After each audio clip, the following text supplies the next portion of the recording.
Hello, my name is Yohane Rowf. I read in class 3. Let me recite a poem from my class. The name of the poem is Bird Talk. Think, said the robin, think, said the jay. Sitting in the garden, talking one day. Think about people, the way they grow. They don't have feathers at all, you know. They don't eat beetles, they don't grow wings. They don't like sitting on wires and things.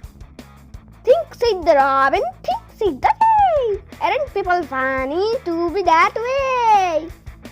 Now let's find out the rhyming words in the poem. Can you guess the rhyming words? Think, pink, funny,